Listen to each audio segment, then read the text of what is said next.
throughout tonight's show, we've been celebrating love in all its embarrassing and emotional glory. But we thought we'd stop for a minute and reflect with two extraordinary stories of love conquering everything. When love overcomes illness and amnesia and distance and even war. And these are stories that will restore your faith in the existence of true love. Would you welcome, please, Namir and Kay and Paul and Alva. Welcome. So, I'm going to start with you guys, if that's okay. And thanks for coming in to see us tonight. And we'll begin with, I suppose, with you, Namir, and your story. Tell us a little bit about life in 1980s Baghdad in Iraq.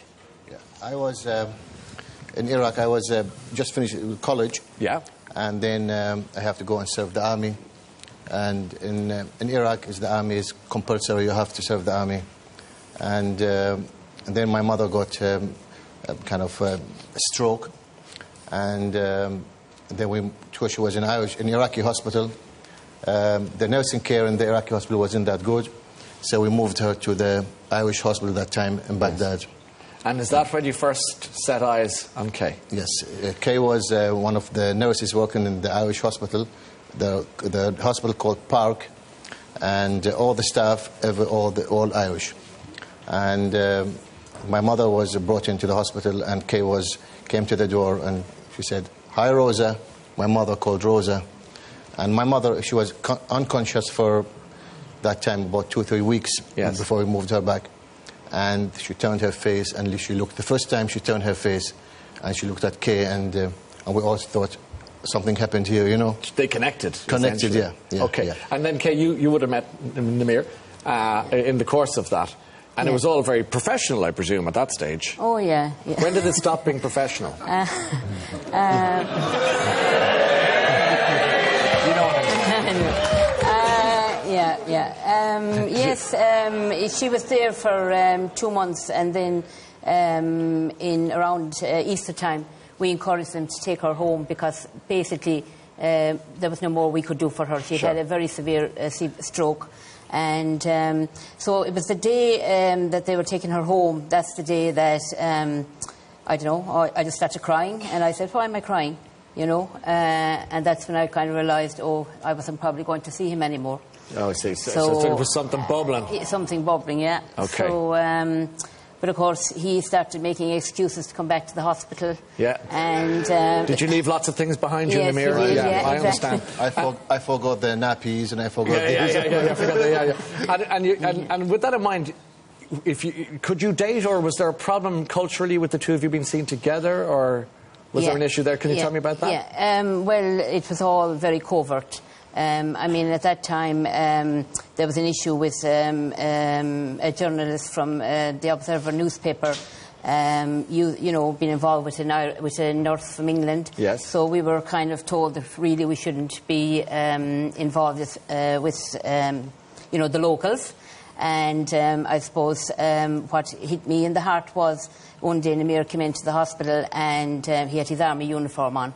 And at that stage, I didn't realise he was in the Iraqi army. And so I said, uh-oh. But we kind of continued on. You know, his friend lived next door to the hospital, and as I'd pass the friend's house, I'd go into his house and meet him there. And we'd meet in the church in Carada. And, you know, just...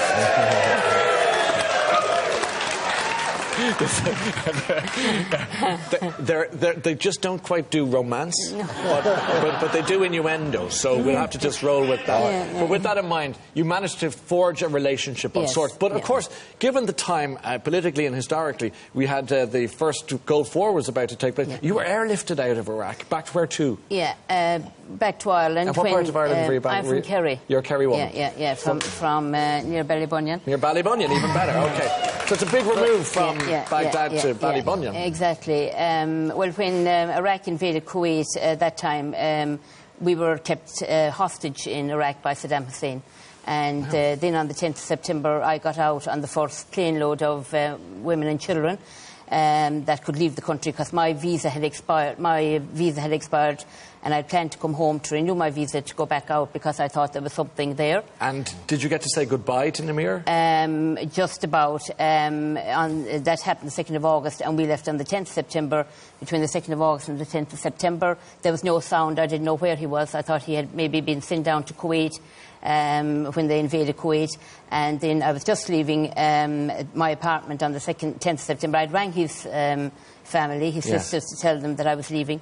And I was just going out the door of the apartment when the phone rang. And so... It was Namir. Yeah, it was Namir. And what was the nature? How did that phone call end? Because Namir was facing into war, you were facing into Ballybunion, and a big change. So what was the nature of that phone call then? Yeah.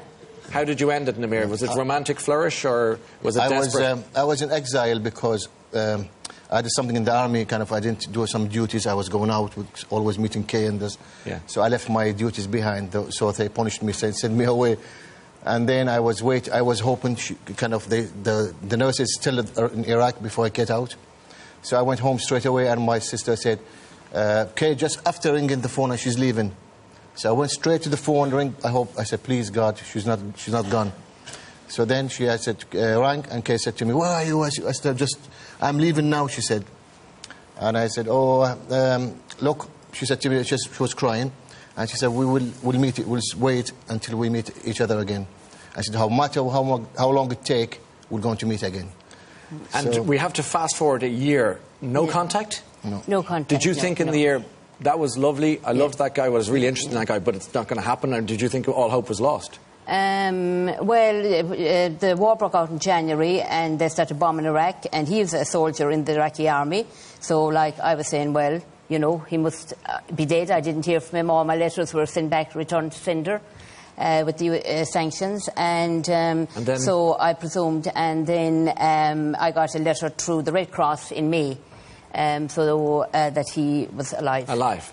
And then a phone call came. And then in August, he came out to Jordan to ring me to see was I still waiting before he sold everything up in Iraq. You answer the phone and it's Amir. Yes. What do you say? Yeah. I'm down in Kerry, the Rotha Tralee Festival. Were you shocked it was him? Yeah, I was, but I was more shocked because he said, I only came out to ring because he couldn't ring from Iraq because all the telephone calls were being listened to see was I still waiting for him before he sold everything up and left the country. And were you still waiting for him? I was. Still waiting, yeah. And did you sell everything up? I did. And you sold everything up, and you left Baghdad. You went from Baghdad to Ballybunion. How long are you living in Ballybunion? How long are you together now? 28 years. 28 years. You never look back. Yeah.